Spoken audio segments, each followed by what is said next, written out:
Bem, bom dia. Bom dia a todos os presentes, melhor. Eu gostaria aqui, inicialmente, de cumprimentar o excelentíssimo presidente do Supremo Tribunal Federal, Dias Toffoli, que muito nos honra com sua presença. O Supremo Tribunal Federal, uma instituição, como todos sabem, criada pela genialidade de Rui Barbosa, inspirada na Suprema Corte norte-americana, é uma pedra fundamental do Estado de Direito e da democracia, a qual rendo minhas homenagens na pessoa do ministro. O ministro Dias Toffoli é também presidente do Conselho Nacional de Justiça, que tem um papel fundamental na administração da justiça.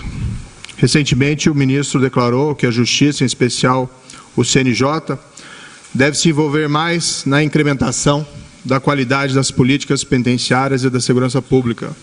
Eu quero dizer desde logo, ministro, que o Ministério da Justiça e da Segurança Pública pretende ser um parceiro nessas iniciativas do Conselho Nacional de Justiça.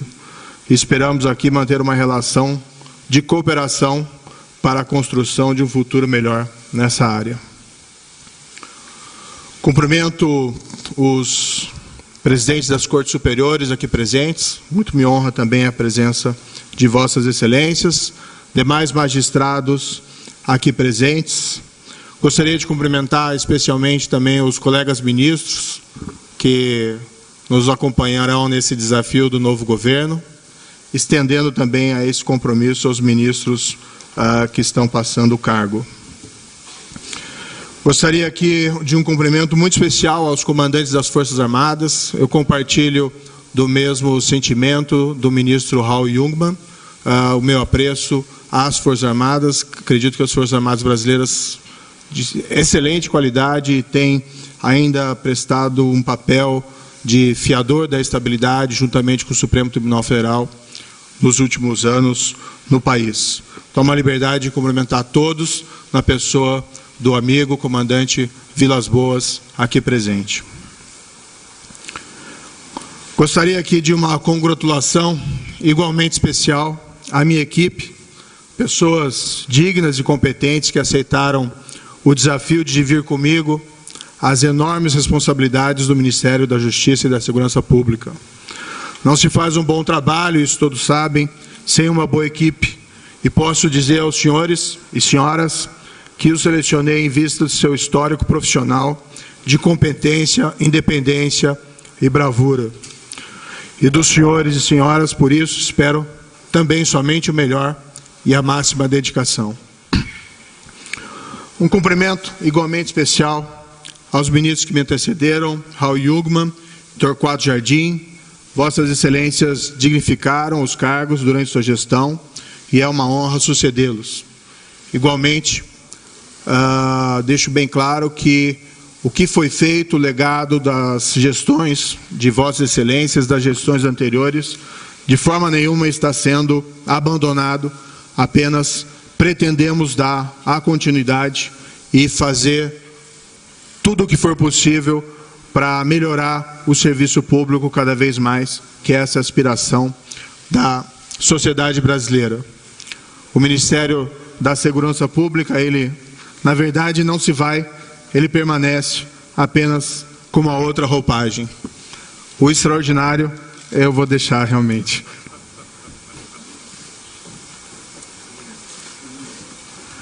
Estendo também esse cumprimento às respectivas equipes dos ministros e aos valorosos servidores da Justiça e da Segurança Pública, com o qual, na continuidade, dividirei sonhos, mas também desafios. Cumprimento todas as demais autoridades, senhoras e senhores aqui presentes, na pessoa dos demais nominados.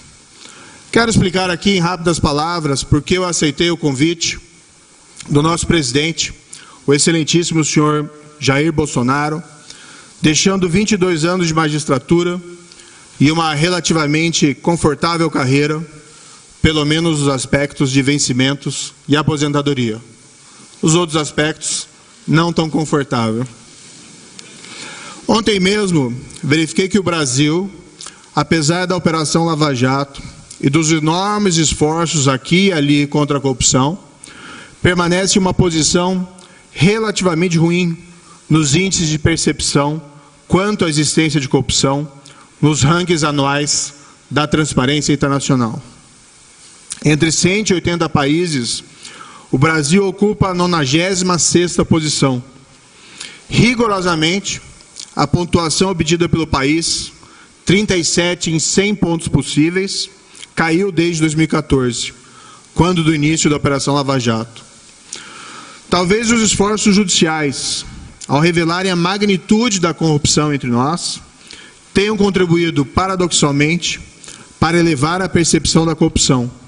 Ao invés desses esforços, eles terem chamado a atenção para o quanto nós temos, não só a instituição judiciária, mas todas as instituições em volta da justiça criminal, e igualmente a sociedade, o quanto nós temos dedicado a superá-la.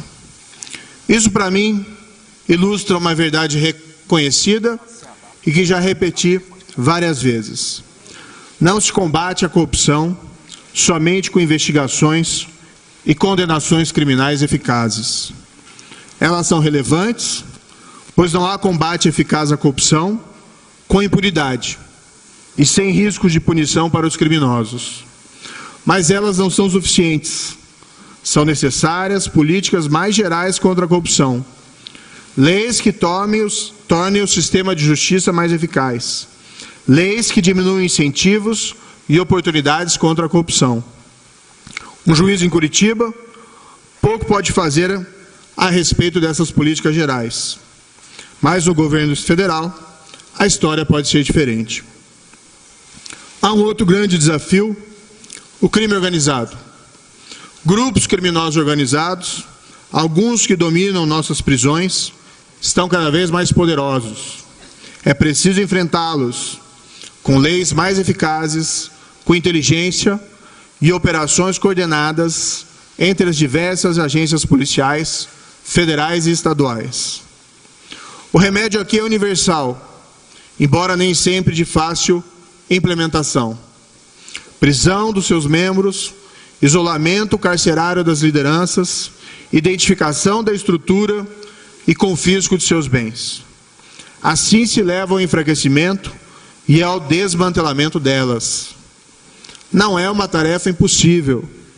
Nos Estados Unidos, as famílias mafiosas, outrora superpoderosas, foram desmanteladas pela FBI e pelo Departamento de Justiça a partir da década de 80. Na Itália, a aura de invencibilidade da Cosa Nostra siciliana foi quebrada graças aos esforços conjuntos da polícia, Ministério Público e de magistrados, entre eles os juízes heróis Giovanni Falcone e Paolo Borsellino. O crime violento também aterroriza a população brasileira. As elevadas taxas de homicídio, já mencionadas pelo ministro Raul Jungmann, constituem o pior exemplo. Mas os índices de roubos armados, estupros e de crimes violentos em geral geram uma atmosfera de insegurança que deve ser combatida com estratégia, inteligência e políticas públicas eficazes. Essas elevadas taxas de criminalidade, seja do crime de corrupção, seja do crime organizado, seja do crime violento, prejudicam o ambiente de negócios e o desenvolvimento. Pior do que isso, geram desconfiança e o medo, afetando a credibilidade das instituições e, em certo nível, a própria qualidade da democracia e da vida cotidiana.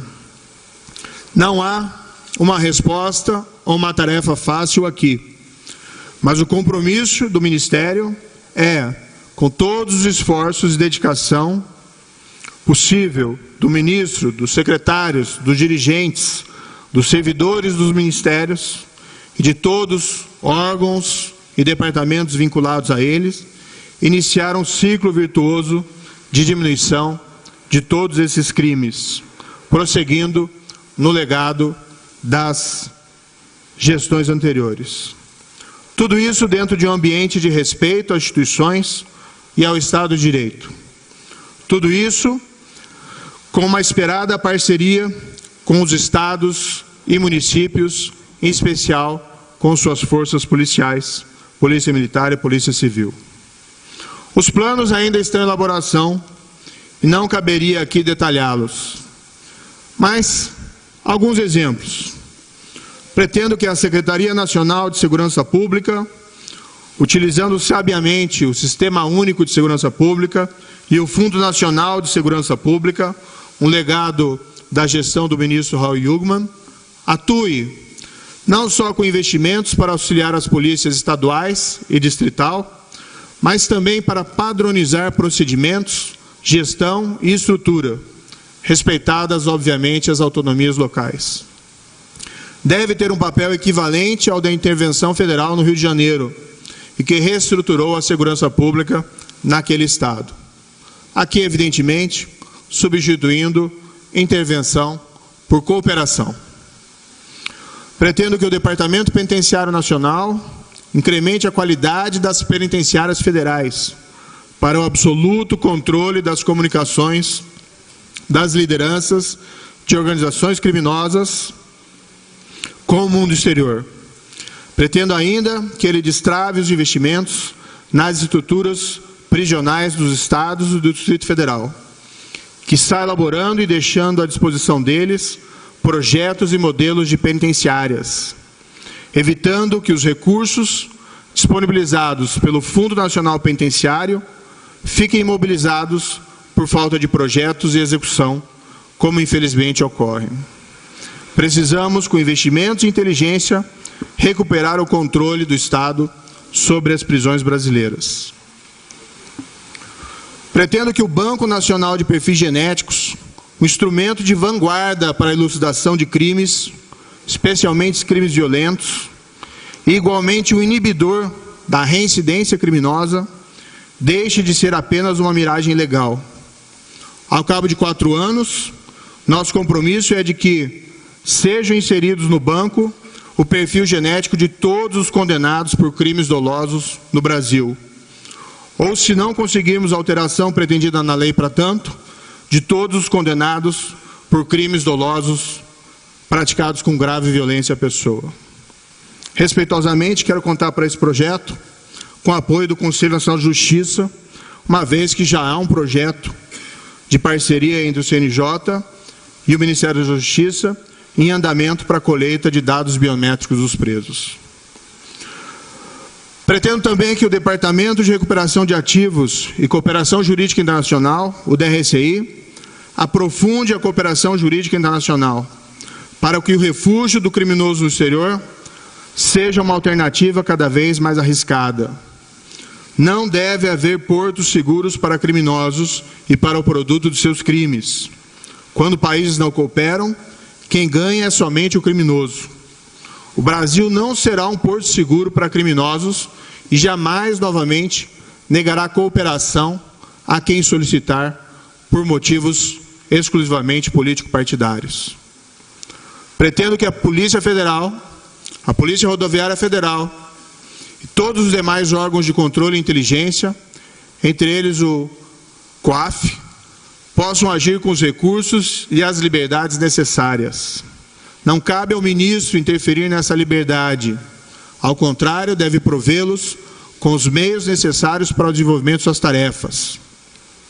Nessa linha, aliás, um dos imediatos compromissos, não meu, mas que me foi apresentado pelo novo diretor-geral da Polícia Federal, será o de reestruturar e fortalecer as diversas forças-tarefas e equipes policiais encarregadas de investigar a grande corrupção, seja nos inquéritos em Curitiba, São Paulo e no Rio de Janeiro, seja nas investigações perante as Cortes Superiores de Brasília. Pretendo que a Secretaria Nacional de Política sobre Drogas, a SENAD, transforme-se progressivamente em uma agência encarregada da gestão e alienação do produto de crimes de tráfico de drogas. O tráfico de drogas, que envenena a nossa sociedade e nossas famílias, é infelizmente uma atividade muito lucrativa. O Estado deve se servir de uma forma mais eficaz da fortuna e dos bens confiscados desses grandes criminosos, e com eles financiar a segurança pública e a recuperação dos dependentes químicos, além de investir em políticas de prevenção. Infelizmente, isso é feito ainda de uma maneira muito tímida, desperdiçando recursos valiosos nas mãos desses criminosos.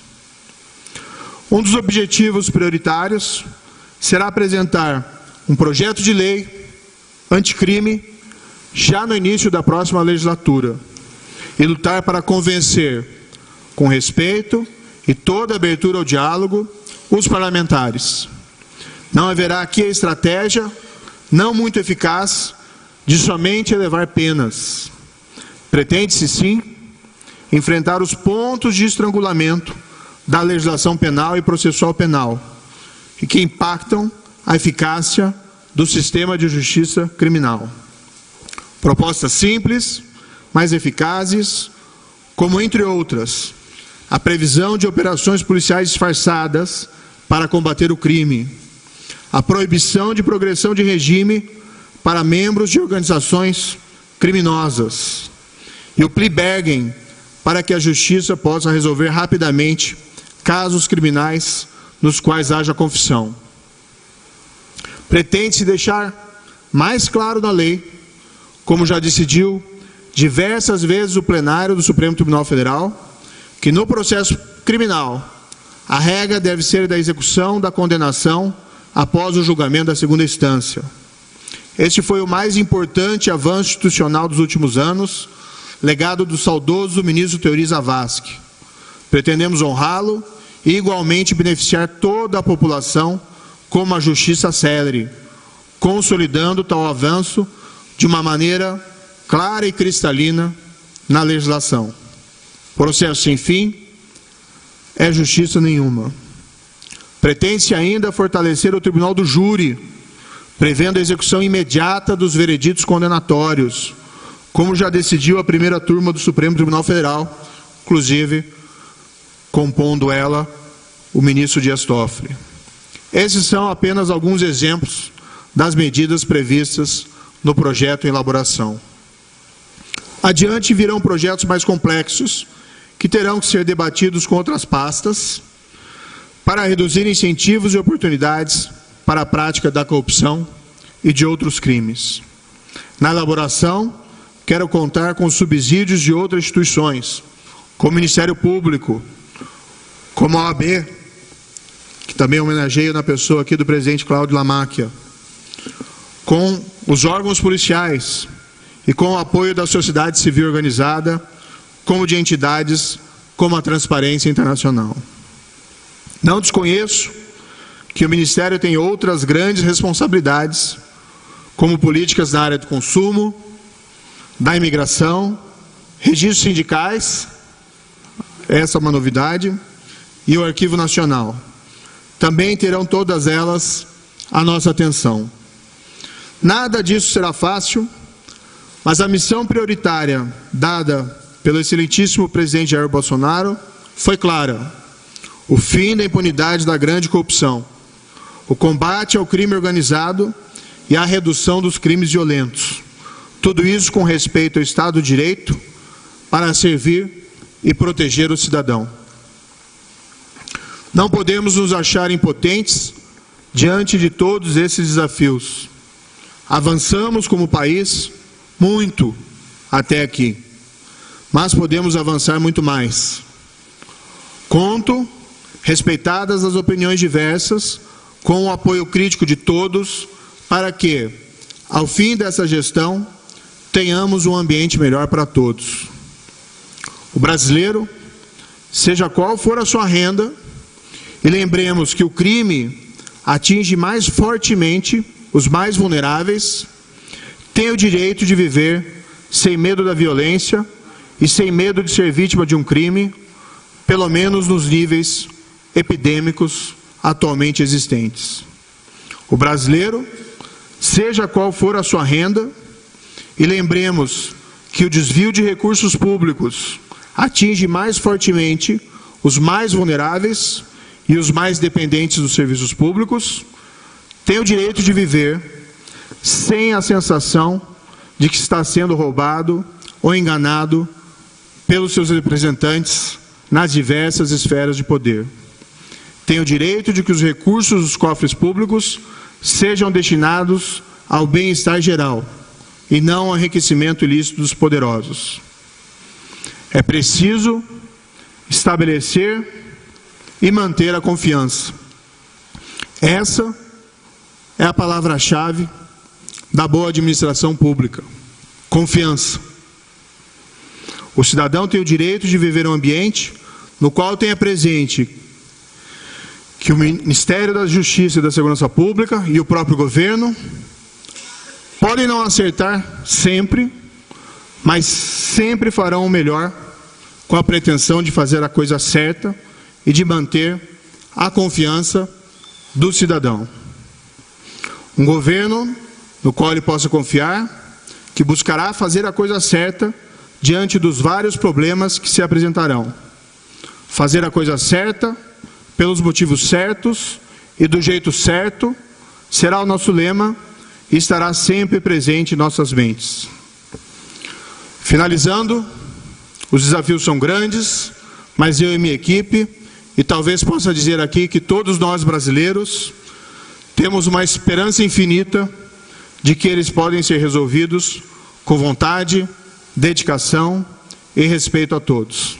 Muito obrigado por sua atenção. Mãos à obra.